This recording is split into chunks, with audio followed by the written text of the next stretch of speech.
चलिए, और डिसेबल कर दिया नोटेशन।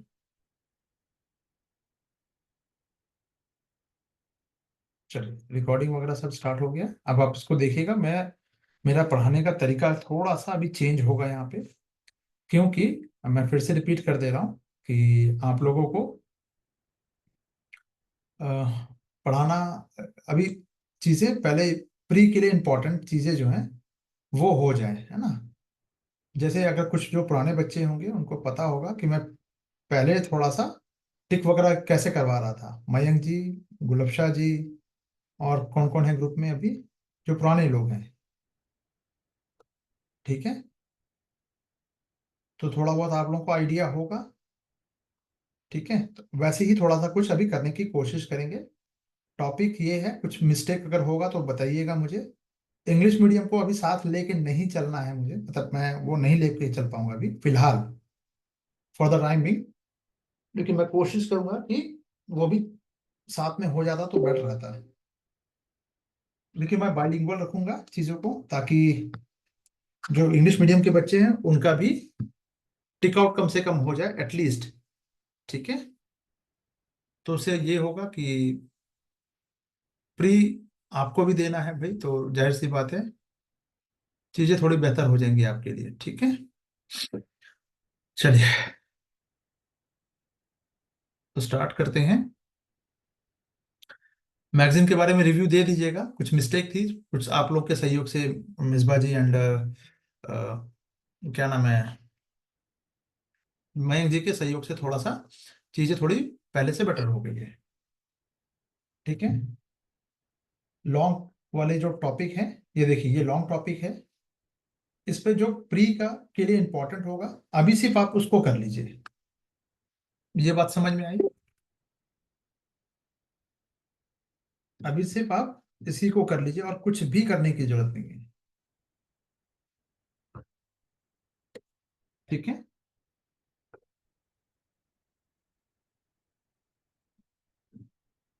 चलिए, आगे बढ़ते हैं।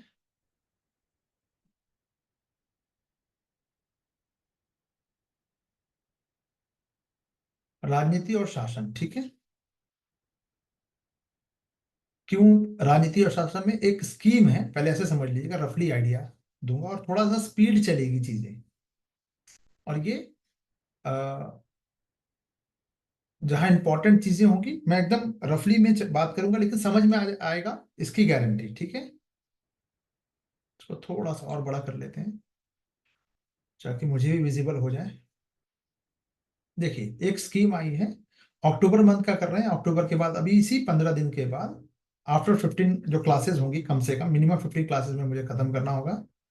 तो 15 क्लासेस तो ऐसे खत्म नहीं होगा, 2 सप्ताह मान के चलो। यानी 8, अगर 5 डे ना, 10 क्लासेस में मुझे खत्म करना है। 20 क्लासेस 1 मंथ में अगर हो रहा है, तो मुझे 10 में खत्म करना है इसको। तो उड़ा के तो नहीं ले जा सकता, लेकिन आपको समझ में भी चीजें आनी चाहिए और कुछ ठोस कॉन्क्रीट मिलना चाहिए। एक योजना आई थी, ठीक है, पंचायती राज मंत्रालय, ठीक है, मिनिस्ट्री ऑफ जो पंचायती राज है, उसने लॉन्च किया है 25-26 के लिए इसको। ये जो पीपल्स प्लान कैंपेन स्टार्ट किया गया है, गवर्नमेंट ने किया है, ठीक है, पीपीसी। इस पीपीसी के बारे में थोड़ा सा जान लेते हैं। प्री के लिए इंपॉर्टेंट क्या होगा, जैसे कि स्टार्ट कब से किया गया, कौन सा मिनिस्ट्री है, ठीक है। क्रियान्वयन में, यानी उसका जो इम्प्लीकेशन जो है, इम्प्लीमेंटेशन जो है, वो इलेक्टेड रिप्रेजेंटेटिव्स जो होंगे, गवर्नमेंट फ्रंटलाइन वर्कर्स होंगे, ठीक है, सारी चीजें हैं। कम किसी भी कैंपेन का कंपोनेंट क्या होता है वो इंपॉर्टेंट है ना। स्ट्रक्चर मीटिंग है, कौन कौन इसमें बैठ जो पार्टिसिपेट कर रहे हैं, उसके लिए पंचायती विकास सूचकांक एक आ रहा है, उसके आधार पे पीडीआई, जो एसडी जी जो है, उसके जो सस्टेनेबल डेवलपमेंट गोल है, उससे भी ये अटैच्ड है, ठीक है। तो पंचायत में कितनी डेवलपमेंट हुई है, क्या प्रोग्रेस हुआ, उसको ये मेजर करता है पीडीआई। ये याद रखिएगा बस। अभी मैं प्री के लिए बता रहा हूँ, बाकी चीजें आप छोड़ते हुए चलिएगा, ठीक है। तो 75 75 ईयर से से अधिक जो वरिष्ठ नागरिक हैं, जो सीनियर सिटीजन है, वो इसमें योजना निर्माण में इनको भी शामिल किया गया है। प्लानिंग वगैरह कैसे होगी, ठीक है। इसके अलावा इसके अलावा आज इलेक्शन का डेट है, तो बाकी लोग कहाँ चले गए, इलेक्शन में बिजी हो गए। चलिए, उन्नत भारत अभियान, इस जो स्कीम है उसके साथ एक अभियान को अटैच किया गया है, जिसमें कि फिर 15,000 से अधिक जो स्टूडेंट है वो पार्टिसिपेट करेंगे, ठीक है। तो नाम क्या है, उन्नत भारत अभियान। शुभो एंड राज, बताते चलना मुझे, कोई इशू नहीं है, बस आप देखते चलो और टिक करते चलो अपने उसमें जो भी है, ठीक है। और जहां भी दिक्कत या प्रॉब्लम आएगी, let me know first. DPSP में अगर हम देखें तो ये आर्टिकल 40 में इंक्लूड है, ये 73 एंड 74 जो कॉन्स्टिट्यूशन अमेंडमेंट हुआ है, जो लीगल प्रोवाइड करता है legal legitimacy to local self governance के लिए, ठीक है। ये इंपॉर्टेंट है क्योंकि 73 ही क्या है आपका, 73 जो है ये आपका क्या नाम है, पंचायत के लिए है, 74 जो है म्यूनसिपैलिटीज के लिए है, ठीक है। चलिए, आर्टिकल 243 जो है, ठीक है, इसमें 11th जो सब्जेक्ट्स है, 11th शेड्यूल में 29 सब्जेक्ट्स है, इस पर बेस्ड है।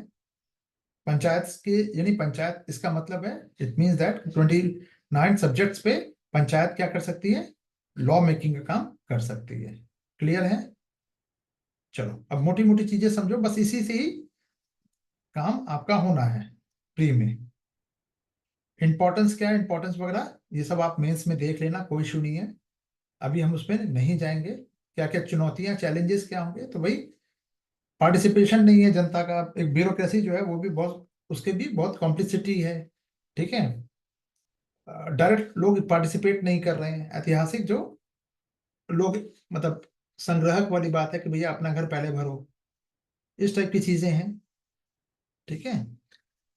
सो और पार्टिसिपेशन का भी वेरियस फॉर्म होगा, जो चैलेंजेस जो भी हो रहे हैं इसके, उसमें यही है कि भाई नॉन ऑब्लिगेटरी नेचर है और पार्टिसिपेशन इन वेरियस प्रोग्राम है। जो हिस्टोरिक जो पैटर्न जो क्लाइंट है, एटीट्यूड है to create attitude, attitudinal rigidity, मतलब एक कि भाई ठीक है, जनता क्यों मतलब क्या मतलब है उसका भाग लेने का, ठीक है। तो अब इसके लिए वे फॉरवर्ड क्या हो सकता है कि भाई पॉलिसी को, जो अलग अलग पॉलिसी है, 29 सब्जेक्ट्स की अलग अलग सब्जेक्ट्स हैं, तो पॉलिसी भी इसकी थोड़ी अलग अलग होगी, तो सबको आपस में इंटीग्रेट करना जरूरी है ना। तो पॉलिसी, नीति का एकीकरण जरूरी है। स्ट्रेंथनिंग लोकल गवर्नेंस, स्थानीय शासन को आपको मजबूत करना होगा।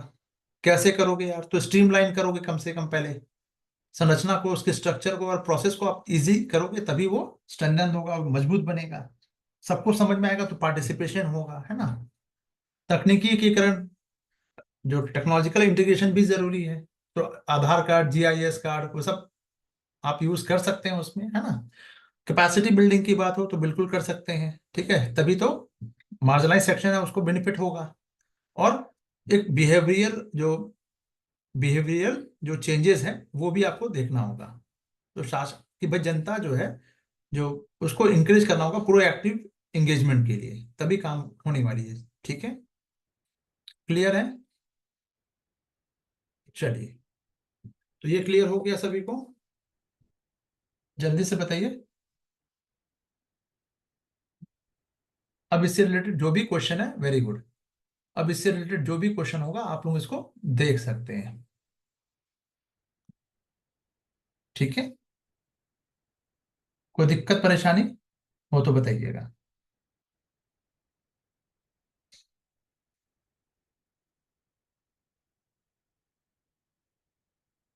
चलिए।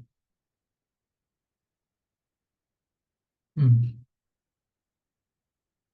और बात कर लेते हैं। पंचायत का हो गया, जन योजना अभियान कैसे इसका क्वेश्चन वगैरह करना है वो सब आपने देख लिया। चलिए,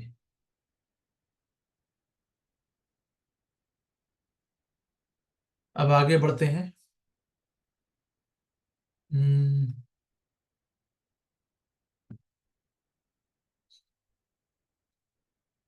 एक सेकेंड। दूसरे नए टॉपिक पे। नया टॉपिक क्या है भाई हमारा? ये है फ्री लीगल एड।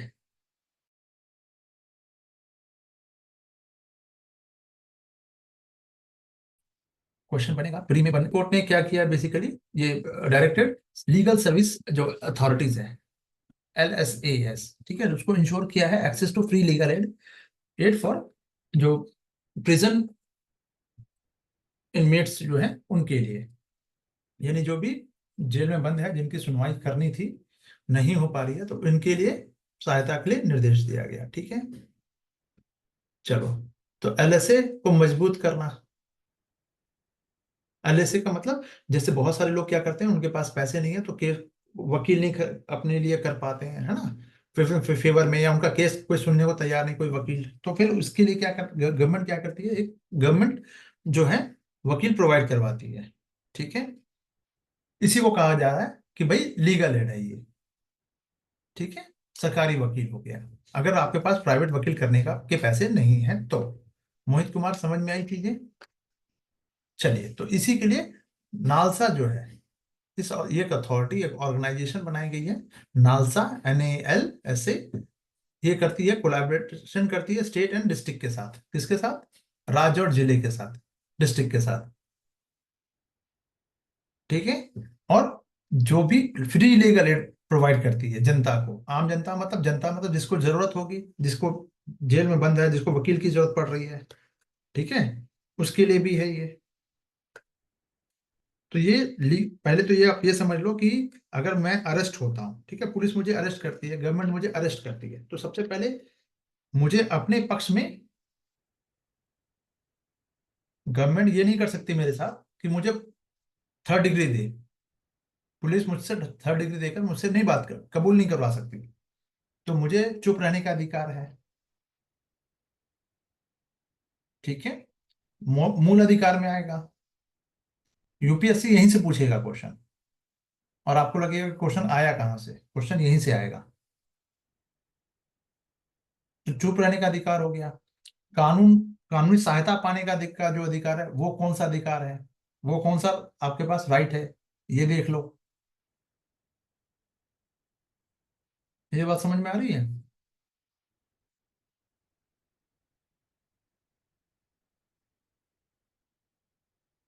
क्लियर है? हो रहा है या नहीं हो रहा है? हो रहा है। चलिए, चलिए, तो monitoring prisoner legal aid clinic है, ये क्लिनिक भी किया जा रहा है। अच्छा, इसके अलावा डेटा लेड इम्प्रूवमेंट्स है, ऑडिट है, जैसे कैदी के लिए कानून जो कानूनी सहायता जो क्लिनिक है उसकी निगरानी करना, डेटा आधारित सुधार वगैरह कुछ करना हो तो कर सकते हैं। ठीक है, वकील, कानूनी सहायता के जो डिफेंस लॉयर है बेसिकली, काउंसिल है, उसके लिए भी, उसके भी कामों का ऑडिट करना हो तो ये काम नालसा कर लेगी। एक अवेयरनेस जो जनरेट करना हो या एक अभियान चलाना हो तो उसके लिए चलाया जा सकता है। कम्युनिकेशन, जो इफेक्टिव कम्युनिकेशन हो, इसके लिए भी लीगल, पैरा लीगल, कई सारे क्वेश्चंस यहाँ से पहले भी UPSC ने पूछे हैं। लीगल वॉलेंटियर्स क्या किसको कहते हैं, अब ये इस बार पूछ लेगा। पैरा लीगल आपसे पूछ लेगा कि जो टर्म्स होते हैं, जैसे कि पैरोल क्या है, ये पूछा गया पहले भी। ठीक है, कस्टडी में है तो जुडिशियल कस्टडी किसको कहते हैं, नॉर्मल कस्टडी क्या है, यही तो बनेगा ना क्वेश्चन, और कैसे बनेगा? ठीक है, चलो। तो भारत में निःशुल्क कानूनी सहायता के बारे में, तो लक्ष्य इसका वो होते हैं, वे वैसे लोग जिनका जो कोर्ट मुकदमा का खर्चा नहीं उठा सकते, तो गवर्नमेंट उसको अपनी तरफ से फ्री लीगल एड देगी। ठीक है, अब इस तरह का फ्री लीगल एड का प्रावधान कहाँ पे है, 21 में भी है और 39A में भी है, इसको प्री के लिए याद रखना। ये सब 42 अमेंडमेंट से ऐड हुआ था।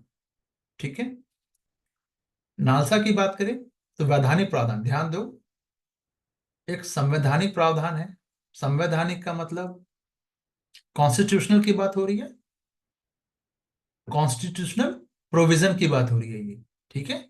और दूसरा है स्टैचुरी प्रोविजन, वैधानिक, विधान बनाकर, लीगल, ठीक है। तो एक लीगल सर्विस अथॉरिटी एक्ट है 1987 का। अब नया क्या इंट्रोड्यूस किया है इंडियन गवर्नमेंट ने, बहुत इंपॉर्टेंट,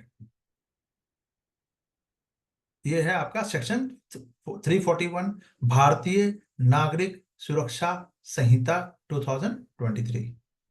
यानी कानूनी परामर्श को अफोर्ड ना करने वाले लोगों के लिए स्टेट क्या करेगा, एक फंड क्रिएट करेगा, और उस फंड से जो वकील रखे जाएंगे उनको लीगल एड मतलब मिलेगी, उनको सहायता। क्लियर है?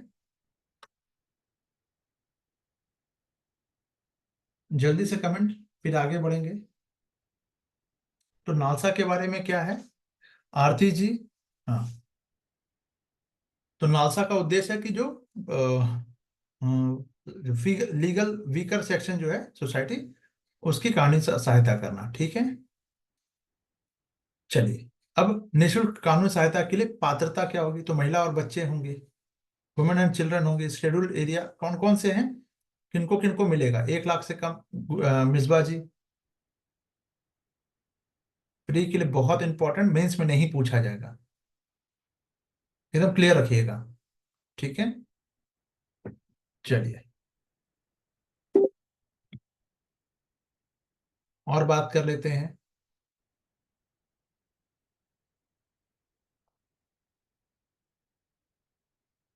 चलिए, निःशुल्क कानूनी सहायता का महत्व क्या, ठीक है, महत्व थोड़ा ये सब तो आप खुद ही पढ़ लोगे, कोई दिक्कत नहीं है।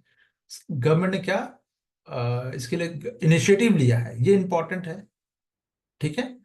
गवर्नमेंट ने क्या क्या इंपॉर्टेंट सरकारी पहल, जैसे कि दिशा योजना है, ध्यान से समझना, दिशा स्कीम लगाया है स्ट्रेंथन प्री लिटिगेशन मैकेनिज्म के लिए, यानी कि मुकदमे से पहले की प्रक्रियाओं को मजबूत करना, यानी हमको केस किसी पर करना है तो पहले उसके लिए एविडेंस, गवाह, पैसे, इंफॉर्मेशन, सारी चीजें एक जगह होनी चाहिए। टेली लॉ, टेली लॉ क्या है भाई, प्रोवाइड लीगल एडवाइस है थ्रू SLSA, मतलब आपको निःशुल्क दिया जाएगा, ये कानूनी सलाह दिया जाएगा। न्याय बंधु कार्यक्रम गवर्नमेंट की इनिशिएटिव है, ध्यान रखना मिसबा जी। जी sir, Aarti is texting you but her messenger are being sent to me directly, please ask through everyone to text. अच्छा, ऐसा कुछ हुआ है क्या? मुझे नहीं पता है भाई, क्या हुआ है, किसका? अच्छा अच्छा, एक सेकंड रुको यार, कुछ हुआ है क्या? आरती जी, आपका टेक्स्ट कैसे जा रहा है किसी और को? 1 मिनट रुको, कहाँ पढ़ा रहा था और कहाँ चला गया सारा? हम्म, हम्म, एक सेकंड रुको। एवरीवन, आरती जी, आप एक बार मैसेज कीजिए मुझे, हाय लिख के भेजिए, या फिर कुछ यस सर, नो सर, कुछ करके भेजिए। मिसबा जी नहीं, आरती जी। बाकी लोगों को भी जा रहा है क्या? ऐसा कुछ अभी तक तो नहीं आया मुझे। मिसबा जी, मोहित कुमार, आप मैसेज कीजिए अगेन टू मी ओनली। अरे नहीं, इनका अच्छा, नहीं नहीं, आरती जी आप जब टाइप कर रही हैं, आरती जी जब आप टाइप कर रही हैं तो एवरी वन वाला में सेक्शन में देख लीजिए, उसमें खाली मिसबा जी गलती से टिक हो गया होगा आपसे, इसलिए वो सारा वहां जा रहा है आपके पास, ठीक है। तो प्लीज इसको एक बार देखिए, यहाँ पे आप लोगों को जब आप टाइप करते हैं तो एवरीवन या प्राइवेट मैसेज, ठीक है, सिर्फ केवल मुझे दिखाई दे। चलिए, क्लियर है? चलिए, न्याय मित्र, आइए बात कर लेते हैं। न्याय बंधु प्रोग्राम है, तो ये इंकरेज करेगा,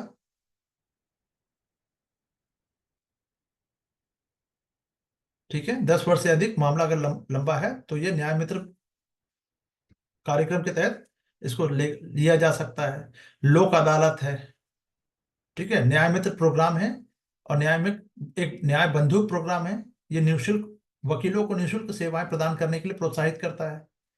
अब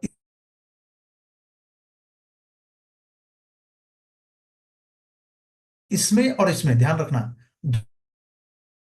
दोनों कहां से आप फंसो। क्या हो रहा है इसको, हाँ, अरे रे रे, ये कैसे हो रहा है?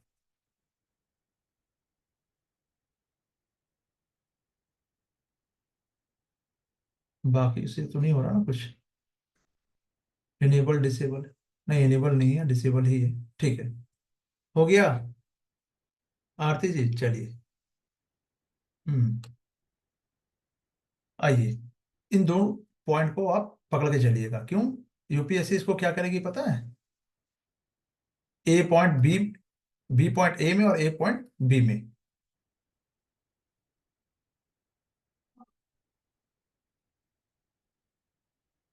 ये बात समझ में आई? हाँ, स्विच कर देगा आस पास, ठीक है। तो न्याय बंधु कार्यक्रम क्या है? इसका पर्पस अलग है। और ये न्याय मित्र कार्यक्रम जो है, न्याय बंधु और न्याय मित्र दोनों कार्यक्रम साउंड सेम लग रहा है। ध्यान से सुन लो, आ सकता है यहाँ से क्वेश्चन, पूरा पूरे चांसेस है। और लोक अदालत क्या करते हैं, बिना अदालती जो फीस है उसके बिना ही ये क्या करते हैं, थोड़ा सा सॉल्व करने की कोशिश करते हैं। तो अब फ्री लीगल एड को लेकर क्या क्या चीजें रही हैं, मतलब एक जजमेंट वगैरह जो रहा है, judgement related to legal aid in India, क्या क्या रहा है?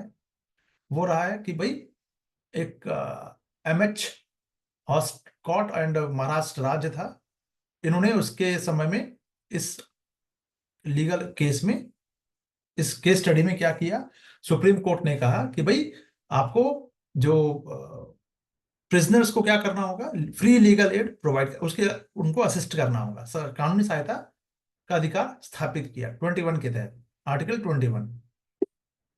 हुसैन आरा में भी 79 में कहा गया कि भाई जल्दी से सुनवाई, स्पीडी ट्रायल होना चाहिए। ठीक है। खतरी बनाम बिहार राज्य में कहा गया कि कैदियों के अधिकार के लिए कानूनी सहायता के महत्व को रेखांकित किया गया, यानी emphasise the importance of legal aid for prisoners. ठीक है, ये किया गया। सुखदास वर्सेस यूनियन टेरिटरी जो है, ये अरुणाचल प्रदेश, इसमें क्या किया गया, रिटायर्ड जो थे, कानूनी सहायता के महत्व को दोहराया इन्होंने यहाँ पे, सुखदास बराम में, कि आपराधिक कार्रवाई में कानूनी सहायता भी जरूरी है। ठीक है, चलिए, बस इतना ही करना था आपको।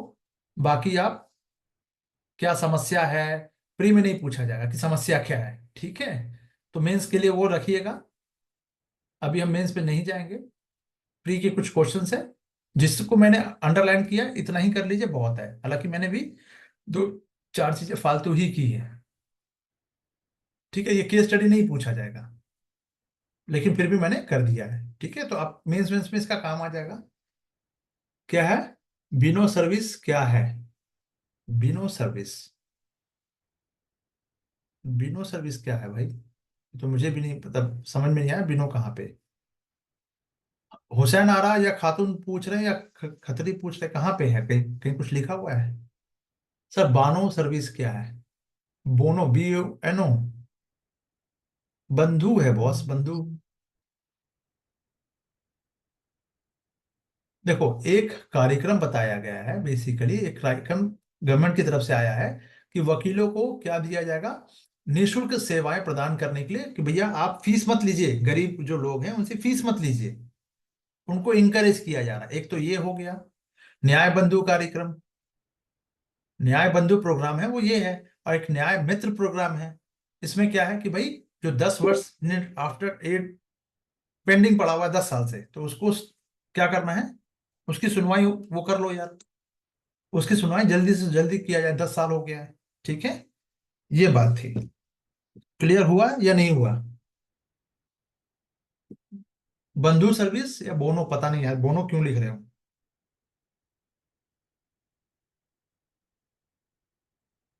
ठीक है, offers pro bono service, sir English वाले में लिखा हुआ है, अच्छा ठीक है। अच्छा अच्छा, न्याय बंधु प्रोत्साहित करना है यार, बोनो। अच्छा बोनस। अच्छा अच्छा अच्छा अच्छा, न्याय बंधु प्रोग्राम।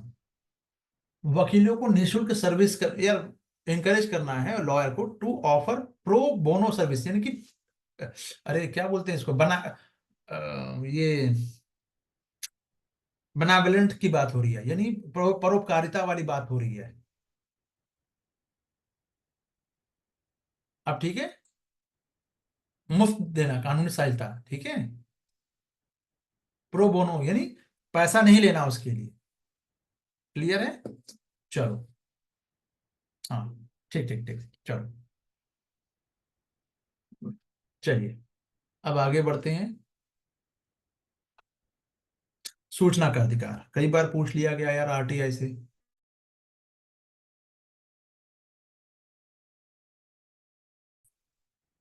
आरटीआई का, अरे कहाँ चला गया। जी जी, विदाउट पेमेंट, हाँ बिल्कुल। फ्री लीगल एड हो गया ना यहाँ पे, हाँ। और जो मैंने बताया यहाँ पे, इसको जरूर फोकस में रखना, क्योंकि इसी को ही ये स्विच करेगा। अगर नहीं समझ में आ रहा तो समझ लो, नहीं तो फिर दिक्कत होगी।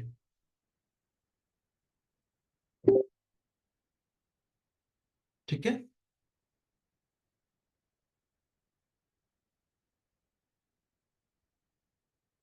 चलो,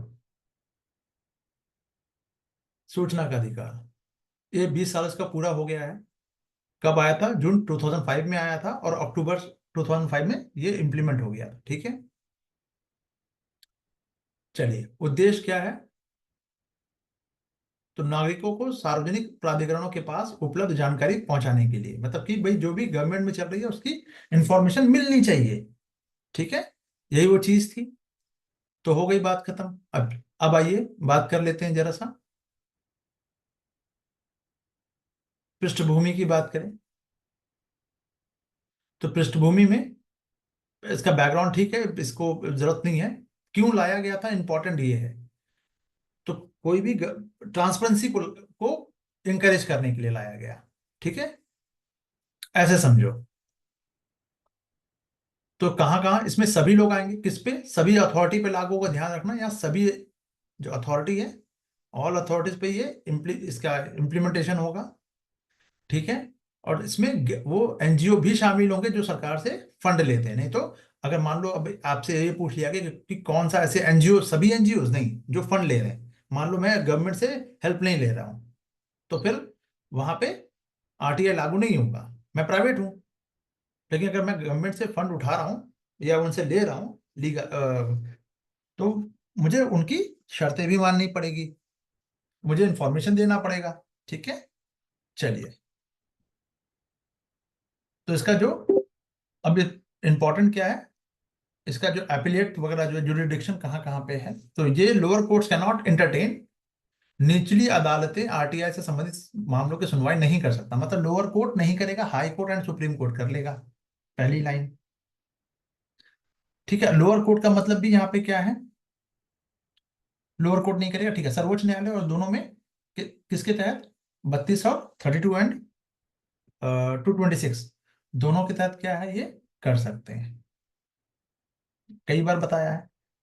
अच्छा, अब ये है कि भाई 30 डेज के अंदर आपको देना होगा, लेकिन अगर अगर मेरा लाइफ से जुड़ा मामला है कि भैया कल को मैं मर ना जाऊं, तो उसके लिए 48 घंटे हैं। नहीं तो ऐसे कोई कोई मामला है, देखना है कोई प्रोग्राम के बारे में जानकारी, कोई स्कीम का क्या फंड है, कितना फंड खर्च हुआ है, ये सब जानना, तो 30 डेज है इसके लिए।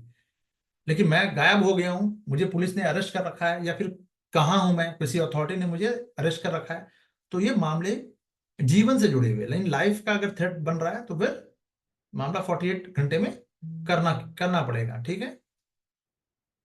चलिए, तो दंड की बात करें तो दंड, जानकारी देने में अगर देरी होगी, अधूरी जानकारी या गलत जानकारी दिया जाएगा, अगर उस ऑफिसर के द्वारा, कई बार छुपाया जाता ना, तो उसके जेब से पैसा कटेगा, उसको जेल भी होगी फिर।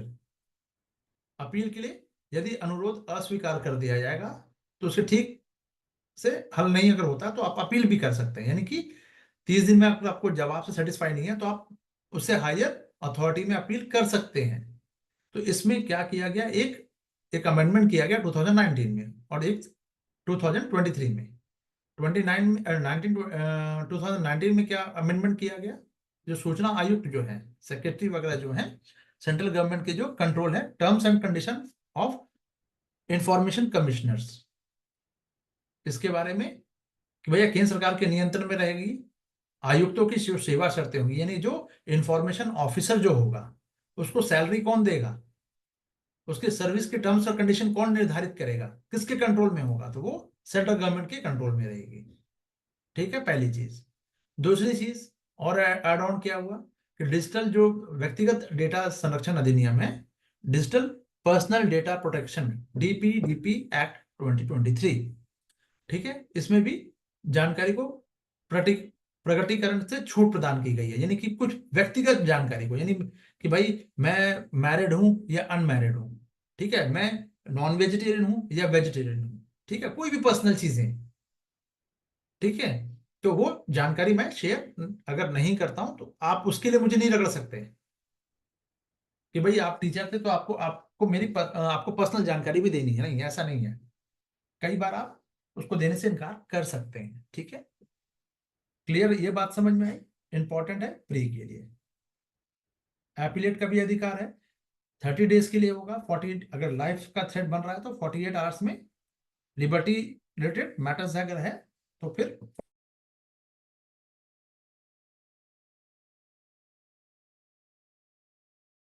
48 आवर्स में आपको सुनवाई हो जाएगी। करवा दे रहा हूँ, बस उसी को देख लो, कितने में लाइफ सेट हो जाएगी। ठीक है, बाकी चीजें आप छोड़ सकते हैं।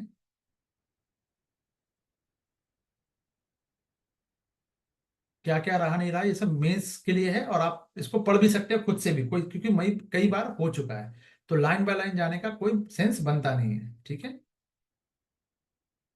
चलिए संक्षिप्त समाचार पे आते हैं।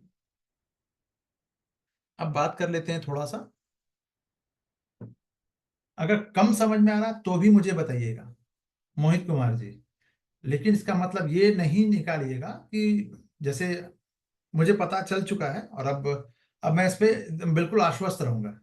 बच्चे क्या सोचते हैं, क्यों सोचते हैं, पहले मैं इस बात पे फोकस करता था कि बच्चे ऐसा क्यों सोच रहे हैं। अब मैंने थोड़ा सा अपने आप को चेंज किया, बच्चे अब क्या सोच रहे हैं।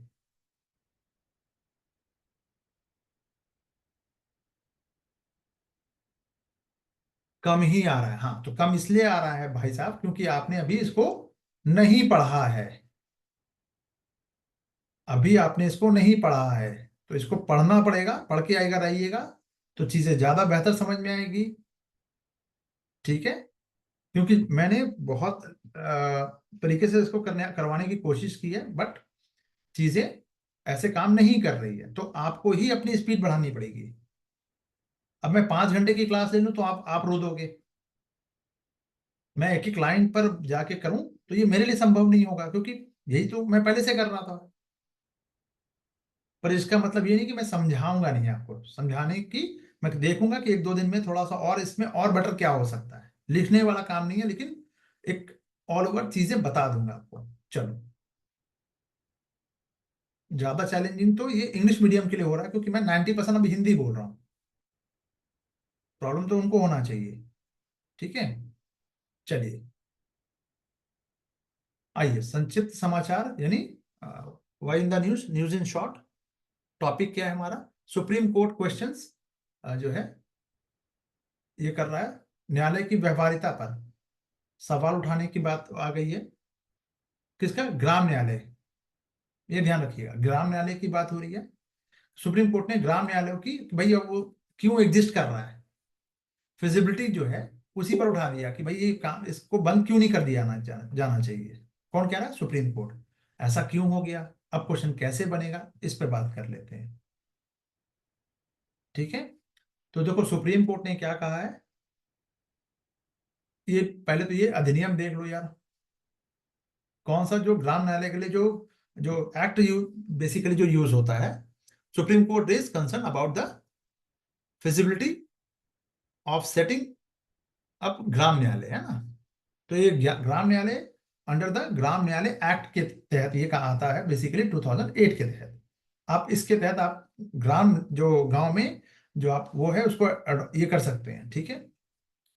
सर्वोच्च न्यायालय ने क्या इसमें कंसर्न रेज किया है, पहले वो समझते हैं यार। इसमें कहा गया कि सरकारें जो है, गवर्नमेंट जो है, ग्राम न्यायालयों का गठन कर सकती है, और इसमें यह स्पष्ट नहीं होता कि यह अनिवार्य है या नहीं। गवर्नमेंट करेगी, बट गवर्नमेंट करेगी ये मैंडेटरी है कि नहीं, ये नहीं पता ना। मोहित कुमार जी, हाँ क्या सर, पिछले दो मैगजीन में भी इंग्लिश में ही बताया था आपने, अब हिंदी में कर रहा हूं ना। अब तो हिंदी में बता रहा हूँ बॉस। अभी भी प्रॉब्लम है फिर?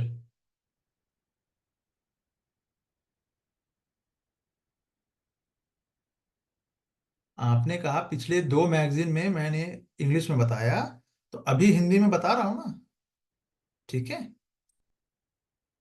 आपके बोलने का मतलब क्या निकल रहा है वो आप खुद देखिए, बाकी लोग भी देख रहे हैं, है ना। तो कमेंट वैसा कीजिए जो आपको भी सही लगे। अनावश्यक कमेंट करने का कोई मतलब नहीं है ना। चलिए।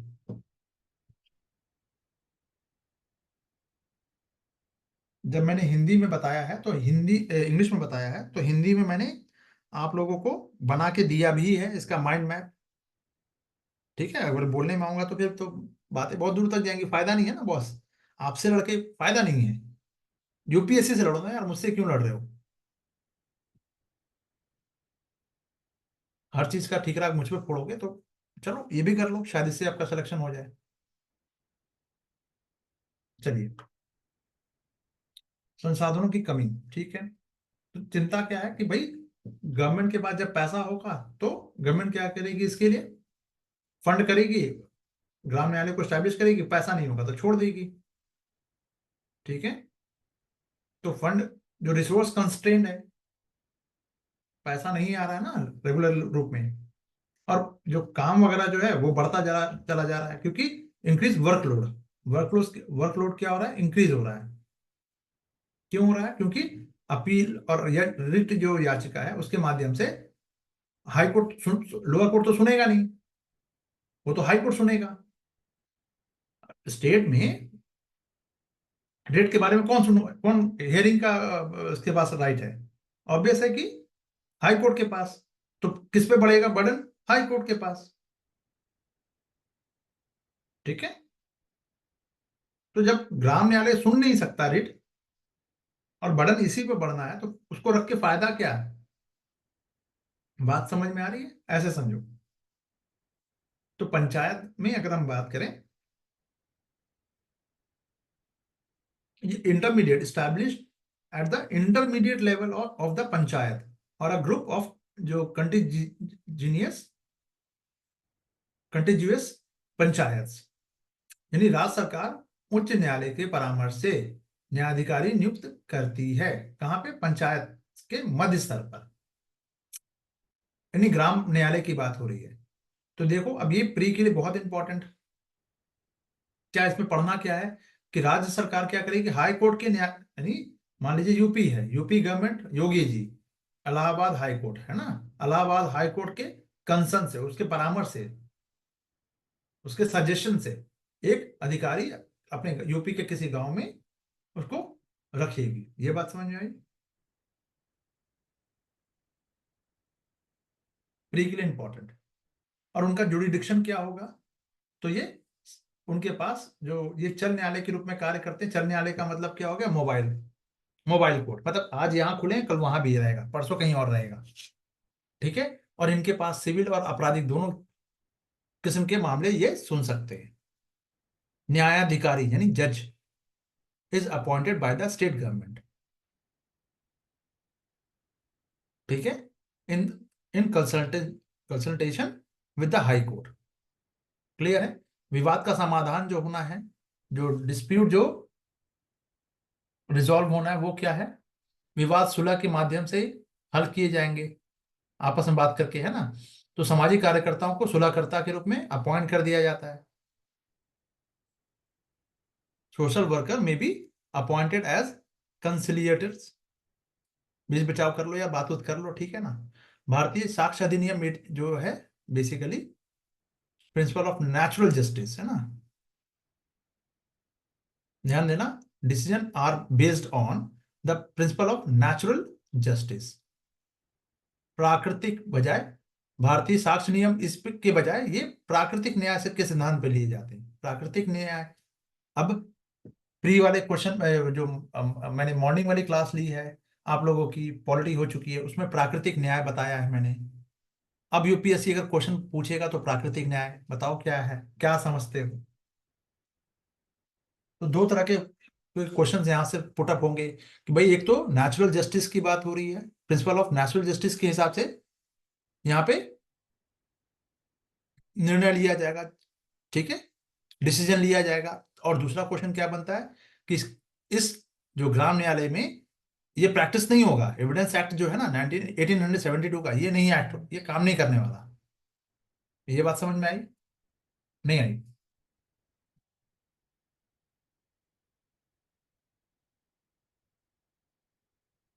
क्लियर हुआ या नहीं हुआ?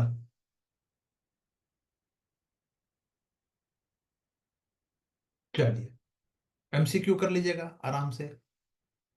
कहीं भी कोई दिक्कत आ रही होगी बोलिए, उसमें कोई दिक्कत नहीं है, क्योंकि सिर्फ जल्दी जल्दी पढ़ा के निकलना ये मेरा उद्देश्य पहले भी नहीं था, अभी भी नहीं है।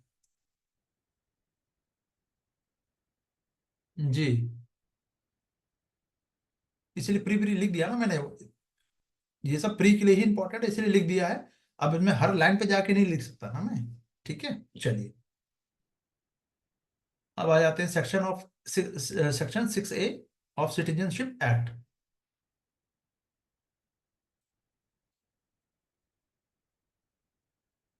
ठीक है, नागरिकता जो अधिनियम है की धारा 6A, इंट्रोडक्शन है क्या है भाई। सर्वोच्च न्यायालय ने सुप्रीम कोर्ट ने क्या किया है, वैलिडेट किया है सिटीजनशिप एक्ट को, कॉन्स्टिट्यूशन बेंच इसके लिए बना दिया है, बरकरार रखा है 6A को, बरकरार रखा है। तो 6A है क्या, तो 6A को ऐड किया गया था सिटीजनशिप एक्ट में 1985 में। इस एक्ट को 6A का जो एक्ट है, इसको वैलिड का कहा है, सुप्रीम कोर्ट ने कहा कि ये वैलिड है, सिटीजनशिप जो अमेंडमेंट एक्ट है इसमें वैलिड है। तो ये 60, ये पहले नहीं था 55 वाले में, 1955 वाला जो है इसमें नहीं था ये इसको 85 में ऐड किया गया 6A को। और ये असम जो अकॉर्ड है, समझौता जो है, उसके हिसाब से काम हुआ है इसमें, जिसमें कि जो सेंट्रल गवर्नमेंट एंड जो असम आंदोलन के जो नेताओं के बीच एक समझौता था। ठीक है, ये बात समझ में आई? चलो, तो ये सेटलमेंट है between the central government and Assam movement leader. ठीक है, किसके किसके बीच में था देख लो, बात खत्म। अब इसका जो प्रोविजन है वो क्या है भाई, तो ये प्रोविजन से ही क्वेश्चन बनेगा। कट ऑफ डेट दिया गया कि 1 जनवरी 1966 से लेकर 24 मार्च 1971, इसके बीच में जो भी पाकिस्तान यानी कि अब बांग्लादेश के नाम से असम में अगर वो आए थे, जिनका विदेशी रूप से पता चलने के बाद 10 साल हो गए, यानी कि ये किस पे बात हो रही है, बात हो रही है कि सिटीजनशिप उनको देना है कि नहीं, माइग्रेट करके आए थे, 10 साल उनको रहते हुए हो चुका है। ठीक है, बांग्लादेश तो बाद में बना ना, पहले पाकिस्तान था वो। ठीक है, क्लियर है? चलो, तो पार्लियामेंट क्लियर है, एंट्री। अब लेजिस्लेटिव जो कंपिटेंट, इसका जो क्या लिखा है भाई, कंपिटेंस। ठीक है, कंपिटेंस जो लिखा है ये क्या है, लेजिस्लेटिव कंपिटेंस क्या है, विधायी क्षमता। तो ये कहा है संसद ने, ध्यान देना यहाँ पे, संसद कोई भी अगर लॉ बनाना है नागरिकता को लेकर, सिटीजनशिप को लेकर, वो संसद बनाएगी, पार्लियामेंट बनाएगी। ठीक है, मोदी जी नहीं बनाएंगे, ध्यान रख लेना। तो संसद को अधिकार है, तो ये 6A बनाया उन्होंने। और ये 246 आर्टिकल और शेड्यूल 1 में इनको जोड़ दिया, ऐड कर दिया, जो नागरिकता, उसका जो प्राकृतिकरण, प्राकृतिकरण का मतलब हो गया कि उसका नेचुरलाइजेशन, और अलाइन विदेशी लोगों को भी कवर कर लेता है, कि भाई बाहर से आके अगर आप 10 साल रह रहे हो तो आप ठीक है, आप भारत के नागरिक माने जाओगे। ठीक है, अब आ जाओ समानता, इक्वालिटी 14, असम के विशेष जो प्रवासी है, इस विशेष प्रावधान को उचित ठहराया, जिसमें कहा गया कि उल्लंघन, इक्वालिटी का उल्लंघन नहीं करता। सांस्कृतिक जो अधिकार है, यानी कि इसका जो कल्चरल राइट्स है, ठीक है, तो no evidence suggested harm to Assamese culture right due to migrant. तो माइग्रेंट के कारण जो असमिया जो संस्कृति अधिकारों का नुकसान हुआ है, इस यह कोई प्रमाण अभी दिखा नहीं कि कैसे बांग्लादेशी आए तो असमिया का जो वो खत्म हो गया, ये अभी कोई प्रमाण नहीं था, पर अब है ये, पहले समझ लेना। अब वहां पे कोई असमिया उस एरिया में असमीज ना बोल के अब वो बंगाली यूज करेगा। ऑब्वियस सी बात है कि माइग्रेट जहां से जो लोग होंगे वही, तो उनकी संख्या बढ़ गई वहां पे, तो अपने घर में ही बेगाने हो गए। ठीक है, चलो, तो कट ऑफ डेट क्या है वो समझ लो। ये स्टार्ट कब हुआ था? ऑपरेशन सर्च लाइट, ये भी याद रखना। ठीक है, और कट ऑफ मार्च जो है ये 24 मार्च 1971, कि इसके पहले अगर जो भी आ गया है, पहले समझ लो ऐसे। ऑपरेशन सर्चलाइट बिगिन मार्च 26 से 1971 में स्टार्ट हुआ, और टारगेटिंग किया बांग्लादेशी नेशनलिस्ट। ठीक है, तो मार्गे जो माइग्रेंट्स हैं post this date were viewed as a war migrant, not partition migrants, यानी युद्ध बंदी या युद्ध में, युद्ध का या जो वॉर के टाइम में जो लोग भाग के आए हैं ये माना गया, ना कि विभाजन के बाद, यानी जो पार्टीशन के बाद जो आए थे वो नहीं है ये। यानी अब इसका क्या मतलब हुआ, अब ऐसे समझो। अब ऐसा समझो कि भाई वॉर खत्म हो गया, अब अपने घर वापस जाना है, जहां से आप आए थे वहां आपको जाना पड़ेगा, you have to go. But अगर ये विभाजन के बाद प्रवासी होते, जैसे कि अ, बहुत सारे जो हिंदू रिलीजन को या नॉन मुस्लिम जो थे वो इंडिया को आए, उनको भी भाई वो भी एक्सेप्टेंस हुआ ना, तो विभाजन के वो प्रवासी थे। लेकिन यहाँ पे ये दूसरे हैं, ये वॉर वाले हैं। ठीक है, तो वॉर खत्म होगा तो इनको वापस जाना पड़ेगा, ये बात क्लियर हो गई? सभी को क्लियर है? जल्दी से बताओ। चलो,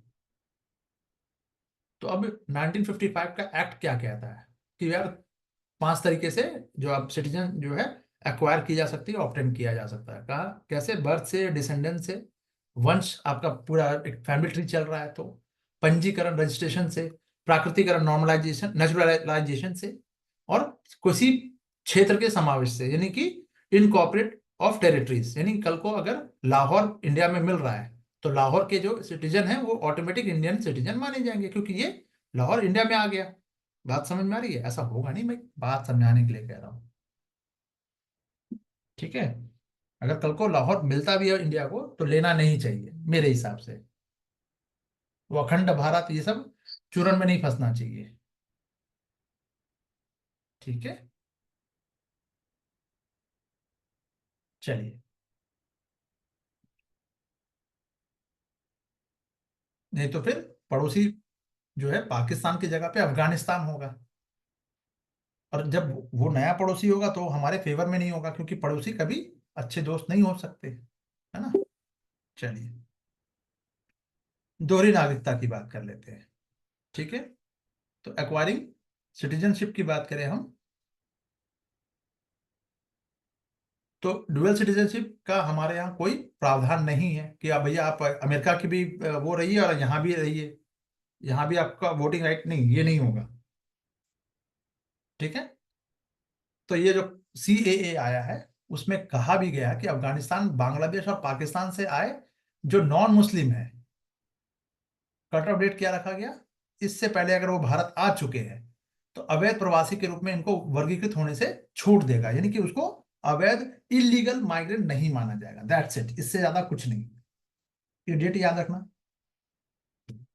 ठीक है, अब एक सवाल उठेगा जो अननेसेसरी मैंने कई बार बता भी रखा है, कि मुसलमानों को इससे दूर क्यों रखा गया। देखो, अफगानिस्तान धर्म के आधार पे बना, बांग्लादेश धर्म के आधार पे बना, पाकिस्तान धर्म के आधार पे बना, इंडिया नहीं बना है। ये सब 3 देश बने हैं, इनका ऑफिशियली इनका जो रिलीजन है वो इस्लाम है, इसमें कोई गलत और सही बात नहीं हुई, मैं फैक्ट जो है वो बता रहा हूं। तो यहाँ पे इस्लाम धर्म के नाम इस्लाम को ऑफिशियली है। ठीक है, तो यहाँ पे जो रिलीजन जो दूसरे मजाहिब के लोग हैं उन पर क्या होता है बेसिकली, उनको टॉर्चर किया जा रहा है, और ऐसे बहुत सारे एविडेंस मिले। ठीक है, तो हमने, इंडिया ने और पाकिस्तान ने क्या किया था, एक लाइन आपको बता दे रहा हूँ। जिन नेहरू लियाकत पैक्ट हुआ था हमारे बीच में, इंडिया और पाकिस्तान के बीच में, कि भाई आप अपने माइनॉरिटीज जो हैं, पाकिस्तान में जो माइनॉरिटीज हैं उनकी रक्षा, उनकी उनको सिक्योरिटी कौन देगा, पाकिस्तान। इंडिया में माइनॉरिटीज को सिक्योरिटी कौन देगा, इंडियन गवर्नमेंट। क्लियर कट बात थी। ठीक है, लेकिन अगर कभी ऐसा होता है कि वो लोग को धर्म के नाम पर, अगर ये उनको प्रोसिक्यूट उनका किया जाता है, उत्पीड़न किया जाता है, तो उनको वापस इंडियन गवर्नमेंट लेगी। ये लिखा हुआ है, डॉक्यूमेंटेड है, आप जाके देख सकते हो। लियाकत, नेहरू लियाकत पैक्ट, आप जाओ एक बार देख लो। ठीक है, तो उसी क्लॉज को लेकर ही ये बनाया गया है। तो बांग्लादेश से जो भी बांग्लादेशी मुस्लिम अगर आ रहे हैं, तो वो अच्छे जीवन की तलाश में आ रहे हैं, जॉब अपॉर्चुनिटी ज्यादा है, वो उसके लिए। लेकिन कोई अगर वहां से भाग के आ रहा है अपने कोई, तो अच्छा खासा बिजनेस है वो आ रहा, देखो जैसे अभी हमने देखा भी यहाँ पे, अभी बहुत लंबे समय तक देखा हमने बांग्लादेश में। तो इस तरह की सिचुएशन बनेगी तो डेफिनेटली इनका हक बनता है, ये पहले ही साइन किया गया है। चलिए, अब इससे ज्यादा कुछ नहीं बताने वाला मैं, क्योंकि कई बार बात हो चुकी है इस पे। आइए अब बात कर लेते हैं, एक सेक्शन 6A हो गया, यूनिवर्सल पोस्टल यूनियन। ठीक है, ये 9 अक्टूबर छोड़ दो, 1874 याद रखना थोड़ा। ये बर्न जो है आपका, ट्रीटी ऑफ बर्न जो था, ये जनरल पोस्टल यूनियन स्टैब्लिश हुआ था। ठीक है, आईटीयू का मतलब क्या है यहाँ पे, जो इंटरनेशनल टेली कम्युनिकेशन यूनियन जो है, ये फॉर्म हुआ है 1865 में। ये दूसरी संस्था बनी आईटीयू। ठीक है, इसका जो बेसिकली हेडक्वार्टर कहाँ पे, बर्न स्विट्जरलैंड में। 192 कंट्रीज है। इंडिया भी क्या है, India is one of its oldest and most active member. India तो है, मेंबर है, बिल्कुल है। अब इसकी स्पेशलाइज एजेंसी कौन है इसकी, तो यूएन है। विश्व डाक जो दिवस मनाया जाता है बेसिकली, ठीक है, यूपीयू की स्थापना वर्षगांठ मनाया जाता है। ठीक है, नए नए टिकट वगैरह जारी किए जाते हैं। दुनिया भर में डाक नेटवर्क का 170 देशों की स्थापना का जश्न मनाता है ये। 170 कंट्री, 170 कंट्री जो है, सॉरी, डाक दुनिया का सबसे बड़ा डाक नेटवर्क जो है, इंडिया पोस्ट है। तो ये कब स्टैब्लिश हुआ, 170 वर्ष हो चुके हैं। ठीक है, ठीक है, तो स्मारक टिकट ये जो कममेमोरेटिव जो स्टैंप वगैरह जो है, इसका भी 150 वर्ष इंडिया पोस्ट एक जारी किया गया था। अब एक क्वेश्चन है इसके लिए, एक तो आप लोगों को पता होगा, डाक टिकट जारी करते हैं जो उसको रखते हैं, तो उसके लिए प्रोजेक्ट एरे करके, प्रोजेक्ट एरे लॉन्च किया गया था पहले। ठीक है, ये मैंने बताया था पहले भी शायद, और आया था ये। चलिए, और उसके बाद फिर आप देखोगे कि स्मारक टिकट जो जारी करती की जाती, इशू किया जाता है। ठीक है, एक कंट्री दूसरे कंट्री के कई सारे हुए होते हैं। ठीक है, बांग्लादेश को लेकर हुआ, कभी किसी और चीज को लेकर हुआ। ठीक है,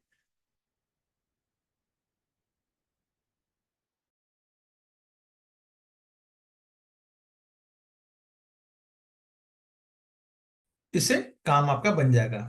क्वेश्चन अगर इससे आता है तो ये आपसे इसका काम बन जाएगा। अब एक आईटीयू की बात कर लेते हैं यार। नई दिल्ली में आयोजित हुआ था वास्टा। आईटीयू का मतलब अंतर्राष्ट्रीय दूरसंचार संघ, इंटरनेशनल टेलीकम्युनिकेशन यूनियन, आईटीयू। ठीक है, वास्टा, WTSA, कहाँ पे हेल्ड हुआ था, नई दिल्ली में हुआ था, 24 में हुआ था। ठीक है, गवर्निंग जो कॉन्फ्रेंस है, इसका ये हर 4 साल पे होता है बेसिकली, या इसको आयोजित किया जाएगा। ठीक है, पहली बार ये हो रहा है इंडिया और जो एशिया पैसिफिक जो एरिया है, इसमें हो रहा है, रिजीम में हो रहा है। ठीक है, इंपॉर्टेंस यही है। 1865 में साइन हुआ था, तब से ये पहला स्वरूप था जो अभी तक चला आ रहा है, 1865 से चला आ रहा है, ठीक है। सो रोल क्या है, स्पेशलाइज जो है, आईटीयू की भूमिका क्या होगी, विशेष एजेंसी है जो नवाचार और वैश्विक कनेक्टिविटी पर ध्यान केंद्रित करती है, ठीक है। क्लियर हो गया। 193 सदस्य जो है, जिसमें इंडिया भी शामिल है। जिनेवा इसका हेडक्वार्टर होगा, स्विट्जरलैंड। कोई दिक्कत परेशानी यहां तक, जल्दी से।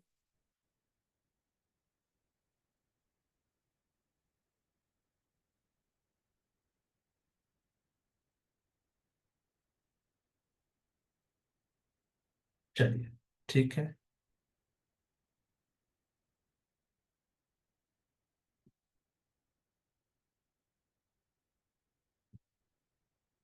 हाँ जी।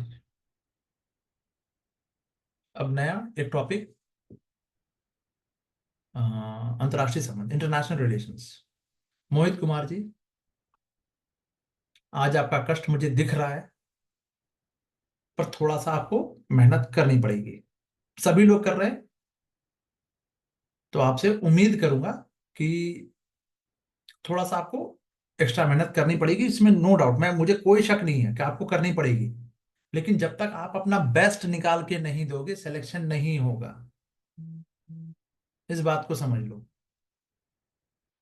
आपको कितना घंटा पढ़ना चाहिए, इसका जवाब मेरे पास नहीं है, और इसका जवाब किसी के पास नहीं है। क्यों? क्योंकि बेस्ट का मतलब हो गया कितना घंटा पढ़ना चाहिए, तो फिर तो भैया सामने वाला, आपको नहीं पता ना मयंक जी कितना घंटा पढ़ रहे हैं। मैंने कह दिया 8 घंटा पढ़ो यार, मयंक जी 10 घंटा पढ़ रहे हैं। मैंने कहा 10 घंटा पढ़ दो, मयंक जी 15 घंटा पढ़ रहे हैं। डिपेंड कर रहा है घंटा क्या इंपॉर्टेंट है, नहीं बिल्कुल नहीं। क्वालिटी इंपॉर्टेंट है, क्वांटिटी नहीं। पढ़ने के बाद कितनी देर तक वो माइंड में रह रहा है, हर डायमेंशन से आपने सोचा है कि नहीं, इंपॉर्टेंट ये है। आपको बाकी चीजों से बच के रहना पड़ेगा फिर, जो भी डिस्टर्ब जो एलिमेंट है उससे बचना होगा। बात समझ में आ रही है? इतना तो करना पड़ेगा बॉस। अगर इतना नहीं करोगे तो दिक्कत हो जाएगी।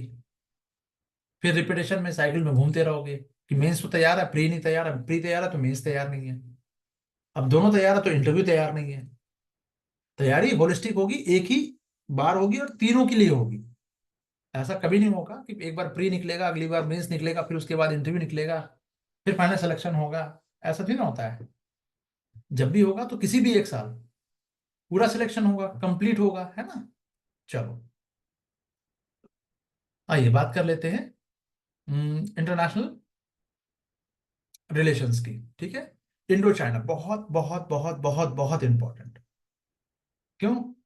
क्योंकि अब यार यूक्रेन से ज्यादा बेटर तो ये है ना, चाइना अंकल। 2025 मेंस के लिए भी इंपॉर्टेंट है। फिलहाल हम प्री में देख लेते हैं, फोकस तो हमें प्री में करना है ना। चलिए, समाचार में क्यों रहा, क्योंकि देवसांग का देखो, यहां देखो, देख, LCA, line of actual control. Pakistan के साथ क्या है हमारा, एलओसी, लाइन ऑफ कंट्रोल। ये डिफाइन है, ये तुम्हारा घर है, ये मेरा घर है, यहां से इस लाइन से मेरा घर स्टार्ट होगा, उस लाइन से तुम्हारा घर स्टार्ट होगा, तुम्हारा बाथरूम स्टार्ट होगा। मोहित कुमार, समझ में आया? बट यहाँ पे क्या है, ये एलएसी है। मिसबा जी ये क्या कह रही हैं, एलओसी क्या बोल रहे हैं, नहीं समझा मैं। ठीक, एलएसी तो लाइन ऑफ एक्चुअल कंट्रोल, यानी कि अभी डिसाइड नहीं हुआ है।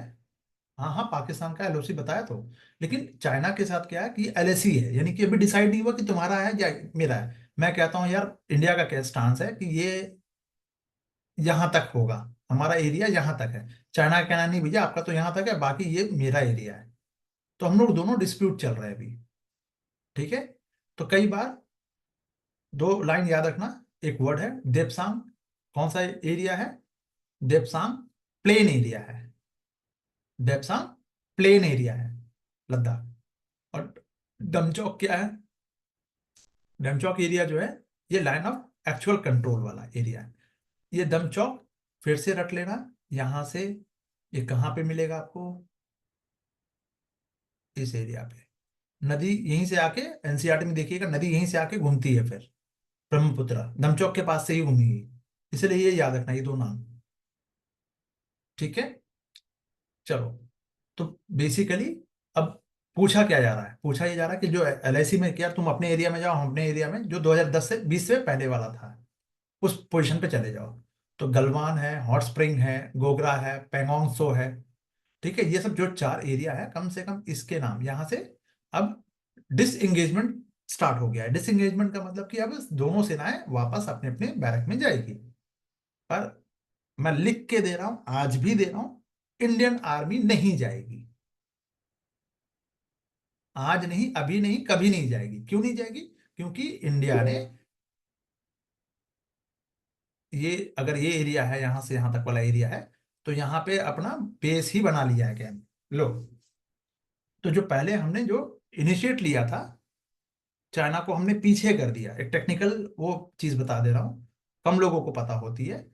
हमने मौका नहीं दिया और जल्दी से हमने अपनी, जल्दी से जो सड़क बना रहे थे, इससे जल्दी से हमने वहां पे डिप्लॉय कर दिया अपनी आर्मी। तो जब डिप्लॉय, अब हटाना, डिसएंगेजमेंट करना, तो ये सेना यहीं पे आएगी। ना कि यूपी और बिहार और झारखंड में आएगी, नहीं, तमिलनाडु में नहीं जाएगी, वो यहीं रहेगी, ताकि 1 घंटे के अंदर डिप्लॉयमेंट हो सके। ये बात समझ में आई? ब्रह्मपुत्रा वाला जी।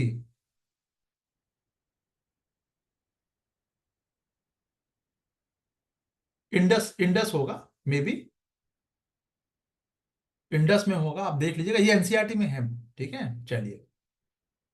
दमचौक के पास से ही मुड़ती है, शायद वो सतलज नदी है। आई थिंक, जहां तक मैं ध्यान दे रहा हूं, सिंधु, आइदर सिंधु है और इंडस है और सतलज है। आप देख लीजिएगा मिसबा जी। तो ये इंपॉर्टेंट क्या क्या है, आपको करना क्या है वो देख लो। तो ये 4 पैंगॉक्सों में, कुछ लोग कहते हैं कि हम चाइना में घुसे, कोई को कह रहा है कि नहीं, हम चाइना हमारे यहाँ घुसा, हमें उस पर नहीं जाना है, हमें उसमें नहीं जाना है। गलवान में एक्सीडेंट हुआ, वो ठीक है। संतोष बाबू जो है हमारे कर्नल, उनकी भी डेथ हुई, मार्टर्ड हुए, ठीक है। वो सारी चीजें, पर UPSC क्वेश्चन यहां से नहीं बनाएगा। बचपन, बांग्लादेश, चाइना, पाकिस्तान, नेपाल।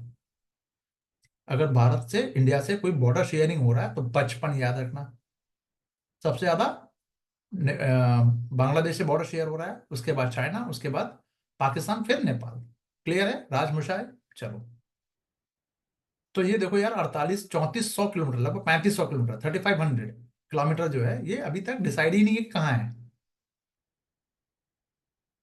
ठीक है, तो दिक्कत होना है। अब आ जाओ, कहाँ कहाँ पे क्या क्या है, विवाद कहाँ पे है, उससे मतलब नहीं है। चीन, मैकमोहन, इंडिया और चाइना के बीच में जो बॉर्डर लाइन है, जैसे अफगानिस्तान, इंडिया अफगानिस्तान के बीच में डूरन लाइन है, पाकिस्तान एंड अफगानिस्तान के बीच में भी डूरन लाइन है। ध्यान रखना, पूछ सकता है कभी, क्योंकि उसी वही अटैक अटैक हुआ है अभी पाकिस्तान पे, अफगानिस्तान ने किया है, तालिबान ने। और दूसरा दूसरा देखिए कि इंडिया और, ये डूरन हो गया। मैकमोहन जो है, ये इंडिया और चाइना के बीच में है। और इंडिया और अ, पाकिस्तान के बीच में क्या है, कौन सी लाइन है, जल्दी बताओ, कौन सी लाइन है? Red Cliff line, very good, red Cliff line है। ठीक है, तो चीन क्या कर रहा है, अपने आसपास का जो एरिया है, जो इंडिया के आसपास का बॉर्डर इलाका है, उसमें बहुत जल्दी से, तेजी से क्या कर रहा है, इन्वेस्टमेंट कर रहा है, सप्लाई चेन बढ़ा रहा है। तो खतरा लगता है हम लोग को भी यार, है ना। जैसे हम लोग यहाँ बनाते हैं, तो इंडिया को भी, चाइना को भी लग रहा है कि यार यही, यहाँ क्यों बना लिया। पहले बिहार और झारखंड में तो ठीक था, अब यहाँ क्यों बना लिया, तो डर उसको भी लगेगा। उसने भी अपनी पूरी आर्मी खड़ी की है, ठीक है। चलो, तो चीन पाकिस्तान जो है, ये जो नेक्सस बना रखा है, वो हम हमारे लिए, इंडिया के लिए थ्रेट है। चीन क्या कर रहा है, बहुत ही एग्रेसिव तरीके से। जी मोहित कुमार। बिल्कुल हो सकता है, लेकिन फिर अटैक के बाद फिर करोगे क्या? कब्जा तो कर नहीं सकते ना बॉस, समझो बात को। तो ये दूसरे तरीके से अपना रहे हैं। इस पे हम कभी, यूट्यूब यार, अगर तो आप लोग थोड़ा साथ दे दो, 1000 अगर हो जाता है तो लाइव स्ट्रीमिंग हो सकती है मेरी। वो मोनेटाइज होना नहीं होना वो एक अलग चीज है, कम से कम 1000 में लाइव स्ट्रीमिंग हो जाएगी मेरी। अब वो आप लोग देखिए कि कैसे हो सकता है वो। ठीक है, चलिए, तो वहां पे हम भी बाकी लोग, बाकी टीचर्स की तरह घंटों बहस कर सकते हैं, पर एग्जाम में आना नहीं है वो, इसीलिए बच रहा हूं अभी। तो ये चीन की जो रणनीतिक, जो बेसिकली उसका जो प्रोग्रामिंग है बेसिकली, उनका ये एक स्टैंड ऑफ करना है। स्टैंड ऑफ मतलब कि हम लड़ेंगे नहीं वहां पे, जैसे पाकिस्तान के साथ क्या कि बंदूक दोनों एक दूसरे ने ओपन फायर करते हैं, यहाँ पे ऐसा नहीं है, बंदूक रखना अलाउड नहीं है, ठीक है, दोनों के कंट्री के। तो कॉम्बैट लड़ना होगा, हाथ से लड़ो, चाकू छुरी से लड़ो, यही सब है, ठीक है। तो ये जितने भी आसपास का बॉर्डर एरिया है वहां पे ये इंफ्रास्ट्रक्चर को बहुत तेजी से बढ़ा रहा है, चाहे वो पुल बनाना हो, जो बंदरगाह बनाना हो, पोर्ट बनाना हो, है ना, डेवलप कर रहा हो, तो ये इंडिया का कंसर्न है, यार हमको कहीं फंसा ना ले। तो चीन का भारत की जल आपूर्ति पर नियंत्रण। अब भाई अगर कल को चाइना ने, जो भारत को, इंडिया को सप्लाई हो रहा है ब्रह्मपुत्र, चाइना से होके आ रहा है, अगर रोक लिया या उसको उसका जो रूट है वो डाइवर्ट कर दिया, फिर बाढ़ कभी ज्यादा हो सकता है, कभी कम हो सकता है, कभी सूखा पड़ सकता है ना। हालांकि इसके लिए अपने अपने नियम हैं, रूल्स एंड रेगुलेशन हैं कि आप नहीं कर सकते ऐसा, लेकिन जब वॉर का टाइम है तो किसको क्या फर्क पड़ता है, ठीक है ना। तो बीआरआई, इंडिया ने कह दिया हम बीआरआई का पार्ट नहीं बनेंगे, ठीक है। भूटान के साथ भी, क्योंकि इंडिया और भूटान के बीच में एक टाई है, एक समझौता हुआ है कि भूटान की का जो सिक्योरिटी है वो कौन देखेगा, इंडिया देखेगा। तो डोकलाम जो है बेसिकली, जो आप लोगों ने नाम सुना होगा, ये भूटान का हिस्सा है, इंडिया का नहीं है। बट चूंकि सिक्योरिटी की जिम्मेदारी जो है वो किसकी है, इंडिया की। बात समझ में आ रही है। तो इंडिया को जाना पड़ा, ठीक है। अरुणाचल प्रदेश का स्थान भी भारत को एक एज मिलता है, एक लाभ मिल जाएगा, जबकि चीन को डर है कि वो वहां पे अरुणाचल में क्या हो सकता है, भाई चाइना के अगेंस्ट जा सकते हैं, इस तरह की बातें हैं। और क्या क्या है इसमें, तो एक रीजन फॉर चाइना जो असर्टिवनेस की बात अगर हम करें, ठीक है, तो एक आइडियोलॉजिकल जो मोटिवेशन है, सच चाइना जो सिंक्रोनाइज, जो सिनो सिनो सेंटिज्म, साइनोसेंटिज्म जिसको कहते हैं, और भारत के लोकतांत्रिक गठबंधन क्वाड के खिलाफ विरोध, यानी अब चाइना देखता है कि भैया इंडिया भी क्वाड में शामिल हो गया। क्वाड में कौन है, ऑस्ट्रेलिया, यूएसए, जापान, और इंडिया तो आ ही गया, तो भाई ये हमारे अगेंस्ट बन रहा है, तो उसको भी डर लग रहा है, ठीक है। तो ऐसा नहीं है कि उसको उसको उसे भी डर है, हमें भी डर है, दोनों एक दूसरे से डर ही रहे हैं, ठीक है, अच्छी बात है। ये बात समझ में आई। तो क्वेश्चन आपका एक ये बन सकता है इसमें कि दोनों देश एलएसी पर समझौता जो है, दोनों देशों का जो समझौता है, दोनों देशों की व्यापक रणनीतिक चिंताओं को कैसे दर्शाते हैं, यानी how does the India China agreement on the LAC reflect the border strategic concern of both countries. ये बात समझ में आ गई, नहीं आई? चलो अब मालदीव की बात कर लेते हैं, ठीक है। मालदीव कहाँ है, क्वेश्चन आया था मालदीव से, जल्दी से बताओ यार। मालदीव से इस बार मेंस में आया था, गुलाबशाह अलवी जी कहाँ गई है, नहीं है? अच्छा, गुलाबशाह अलवी जी आज नहीं है, ओ माय गॉड। डिम्पल जी भी नहीं है, एंड और ज्योति जी भी नहीं है, वेरी गुड। क्या हुआ भाई? चलिए, मालदीव आया था, ठीक है, अगर मिस बाजी आप बता दीजिएगा, कमान आप संभालिए, ठीक है। मालदीव कहाँ पे है भाई, मोहित कुमार? अरे सॉरी, आप कैसे करोगे, ये देख लो, यहाँ पे मालदीव है, यहाँ पे, ठीक है। चलो, तो यहाँ पे मॉल देखो, इंडिया का ये नेबर कंट्री है, और इंडिया का मानना है कि भाई वो हमारे फेवर में रहे, जो भी आप लोग जीतो उसमें, जिसको खड़ा होना है वो, जिसको जीतना है जीतो, लेकिन हमारे फेवर में होना चाहिए, हमारे अगेंस्ट नहीं। हम चाहते हैं ना कि पड़ोसी हमारे फेवर में हो, हमारे हमसे दुश्मनी ना हो, अच्छे संबंध हो, है ना। तो इंडिया की गलत चीज तो है नहीं, ठीक है, लेकिन इंडिया का ओवर साइज देख कर लोग डर जाते हैं। तो मालदीव के राष्ट्रपति ने चुनाव जीतने के बाद भारत में अपनी पहली द्विपक्षीय यात्रा कि अब जब भी कोई जीत के आएगा तो सबसे पहला एक सिंबोलिज्म है कि इंडिया की यात्रा करना है उसको। कहाँ करना है? विजिट करना है इंडिया की। ठीक है, चलो अच्छी बात है। तो फर्स्ट बायोलेटरल ये हो गया, ठीक है। अब इस पे आ जाओ कि भाई विजन क्या है for comprehensive economic and maritime security partnership के लिए। व्यापक आर्थिक और समुद्री सुरक्षा साझेदारी के लिए एक साझा दृष्टिकोण करना है। यानी मालदीव का भी वही कंसर्न है जो इंडिया का है। अब बताओ यार, मालदीव का क्या हो सकता है और इंडिया में कॉमन क्या हो सकता है? तो मालदीव भाई, ग्रेटर, इसका जो कैपिटल है Male, agreed to complete the greater Male connectivity project on time. India बना रहा है, तो ये चाह रहा है कि भाई जल्दी से जल्दी बने, ऑन टाइम हो, कनेक्टिविटी इंडिया के साथ हो। अगर इंडिया ने तेल देना बंद कर दिया तो मालदीव तेल कहां से लेके आएगा? मोदी जी एक फोल्डिंग चेयर निकाल के बैठ गए बीच पे यार। इतने में तो उलट गई उनकी पूरी अर्थव्यवस्था, उलट गई। बात समझ में आ रही है? हाँ, देखा था ना। हाँ हाँ।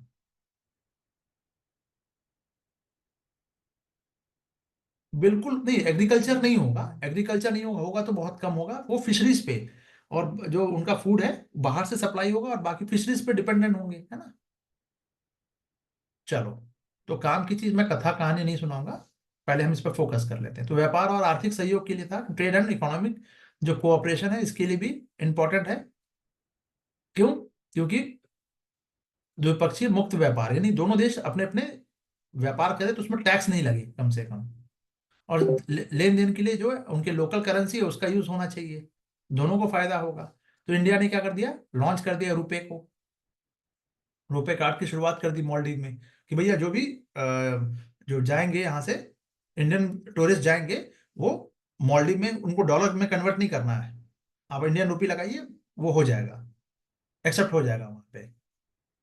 स्वास्थ्य सहयोग की बात करें, हेल्थ कोऑपरेशन के लिए, तो इंडियन जो फार्माकोपिया जो है उसको रिकॉग्नाइज किया है।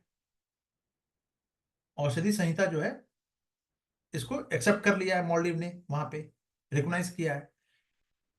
और एक जन औषधि केंद्र, जो हम जन औषधि केंद्र मोदी जी वाली सुनते हैं ना, पीएम वाली जन औषधि जिसमें सस्ती दवाइयां मिलती हैं, ये वही है। तो वहां भी बन गया है एक। ठीक है, करेंसी स्वैप की बात हो गई तो वो भी हो गया है। विदेशी मुद्रा भंडार भी बढ़ाने में सहायता करेगा इंडिया, ये हो गया। हम आपके वहां के हनी मधु करके है एक आपका, क्या क्या कहते हो, हनी मधु इंटरनेशनल एयरपोर्ट जो है इंडिया बना रहा है, उसका उद्घाटन हुआ है। थिला फुशी में एक, इन्होंने क्या किया है, इंडिया ने बेसिकली अपना एक वो खोला है, कमर्शियल पोर्ट है, खोला है, न्यू कमर्शियल पोर्ट, वाणिज्यिक बंदरगाह बनाने का समर्थन वगैरह किया है। ठीक है, तो इंपॉर्टेंस क्या हो तो दिख जाएगा वो आपको। ठीक है, चैलेंजेस क्या होंगे वो भी देख लीजिए कि भाई चाइना के प्रभाव में वो जा रहा है, धार्मिक कट्टरता बढ़ रही है, भारत विरोधी भावना है वहां पे कि नहीं, भारत बड़ा भाई, बिग ब्रदर क्यों, हम भी सॉवरेन नेशन, वो भी सॉवरेन नेशन।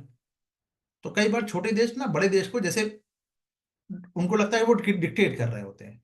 ऐसा कभी होता भी है और कभी नहीं भी होता है, बट अमूमन लगता यही है। मोहित कुमार, हाँ क्या? नहीं नहीं, डुप्लीकेट मेडिसिन नहीं मिलेगी बॉस। नहीं नहीं नहीं नहीं, फालतू बात नहीं। मोहित कुमार जी, अगर डुप्लीकेट मेडिसिन मिलती, आपको नहीं पता, आपने क्या बोल दिया।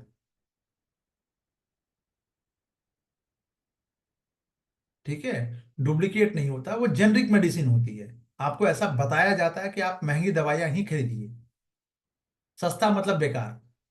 ठीक है, फॉर्मूला सब वही है, सॉल्ट वोल्ट सब वही है।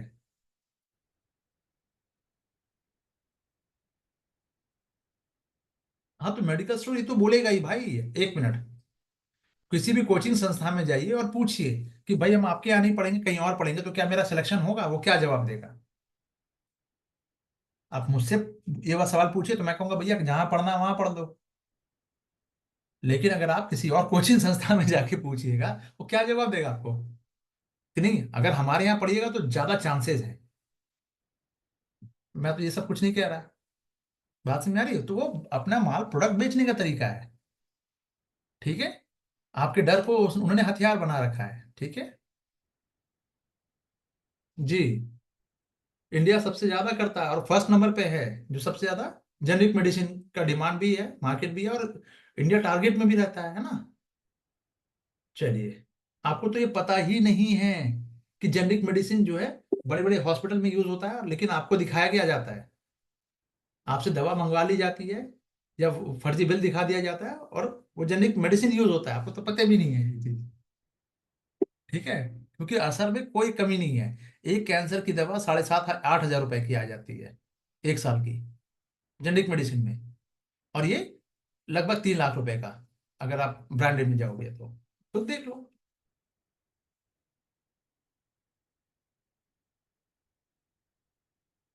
ठीक है, चलो ठीक है। हाँ ठीक है, चलो अब कनाडा पे थोड़ा चलते हैं। कनाडा भैया के पास भी थोड़ा कुछ बात बात हो जाए। ठीक है, चलो।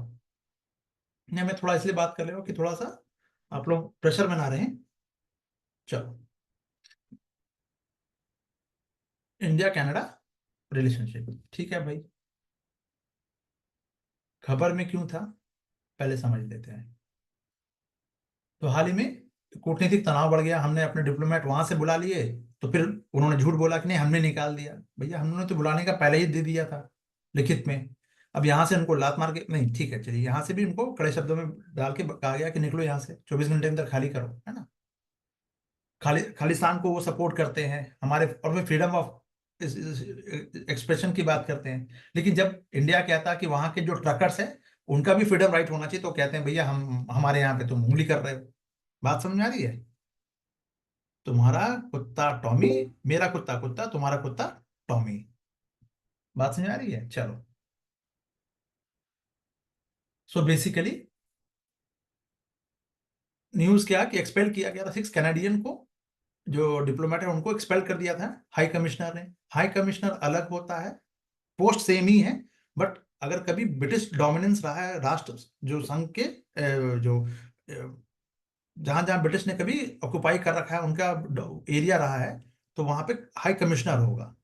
नेपाल में नहीं था, तो नेपाल में हमारे राजदूत होते हैं, डिप्लोमेट होते, वो होते हैं, एम्बेसडर होते हैं। लेकिन बांग्लादेश और पाकिस्तान में हाई कमिश्नर होंगे, ये बात क्लियर है सबको। चलो ठीक है।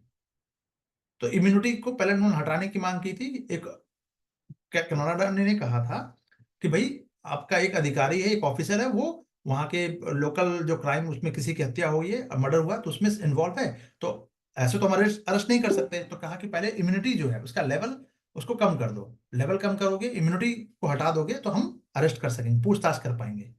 तो इंडिया ने कहा भैया ये तो पागलपन है। उसको कहा सीधा वापस आओ, वापस बुला लिया गया, बात ही खत्म।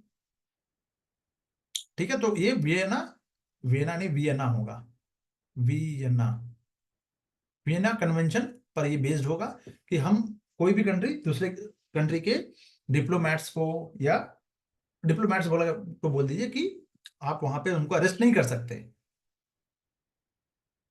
जब वो काम कर रहे हैं। तो ऑफिशियल और पर्सनल एक्टिविटी के लिए आप उनका, जहां मान लीजिए कि ये कनाडा में इंडियन एम्बेसी है, तो ये जो एम्बेसी है ना, जिस जितनी भी जगह पे होगी, वो इंडियन सॉइल मानी जाएगी।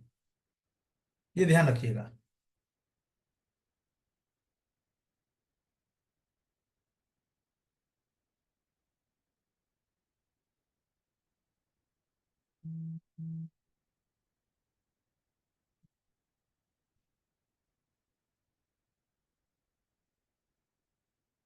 ठीक है,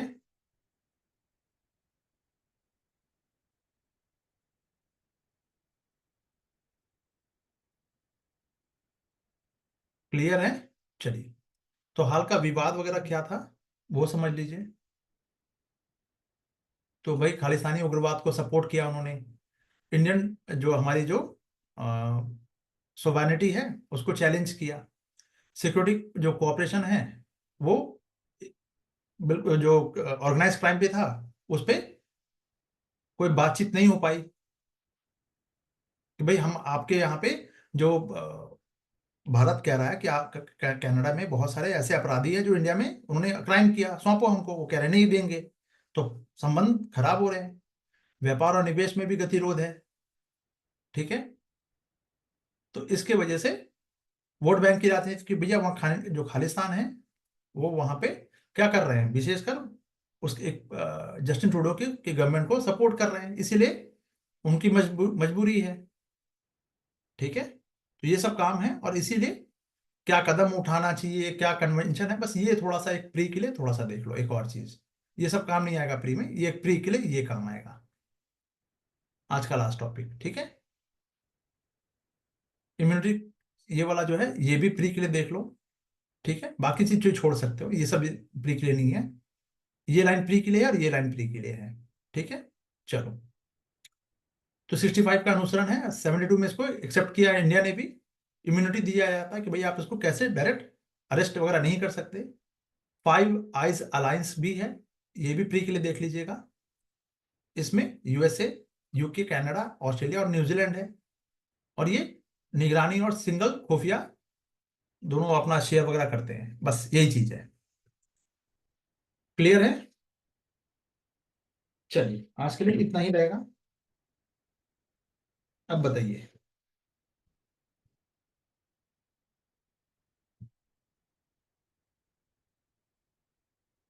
चलिए, तो आज के लिए इतना ही रखते हैं, मिलते हैं फिर कल। ठीक है, okay guys, bye for now. और पढ़ के आइएगा। ठीक है, और सब सब कुछ